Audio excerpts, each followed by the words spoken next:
The controversy surrounding Virginia Governor Ralph Northam and a medical school photo he has since denied involvement with has brought the issue of blackface to a forefront in our nation's consciousness. But what are the origins of blackface?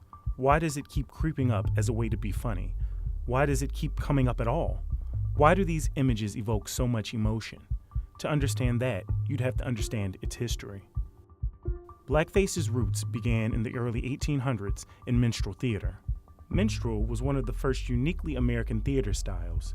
The performances conveyed black men and women as ignorant, hypersexual, superstitious, lazy, and prone to thievery and cowardice. 19th century white performers would use burnt cork, grease paint, or shoe polish to paint their faces black.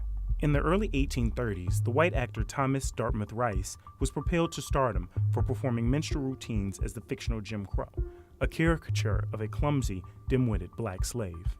This famous on-stage character became the iconic symbol of the negative stereotyping of black people. When Southern legislatures passed laws of racial segregation directed against blacks at the end of the 19th century, the statutes became known as Jim Crow laws. The laws enforced racial segregation in the South. Black individuals and communities who defied Jim Crow laws were often met with violence and death.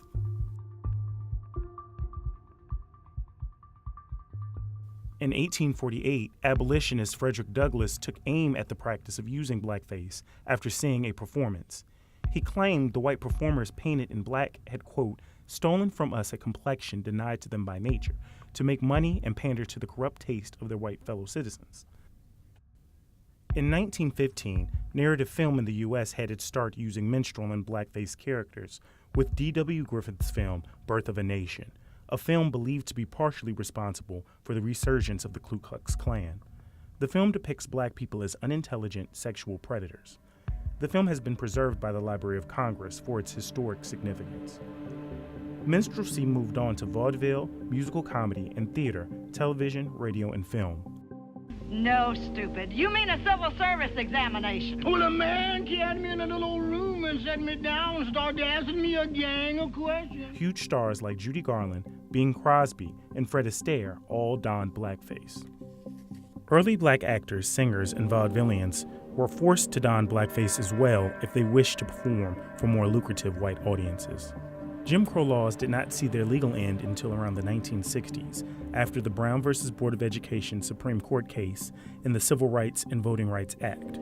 But blackface endured, appearing on celebrities like Dan Aykroyd, Billy Crystal, Jimmy Kimmel, Jimmy Fallon, Howard Stern, Robert Downey Jr., and more.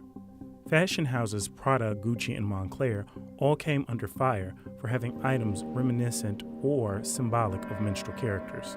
Blackface in America may be as old as apple pie and nearly as common globally. No wonder the conversation of its appropriateness is raised every Halloween or during this time of heightened awareness. But to what standard should we hold public and political figures if or when a photo emerges of them dressed in blackface? That's a question our country and culture hasn't been able to quite answer for over a century.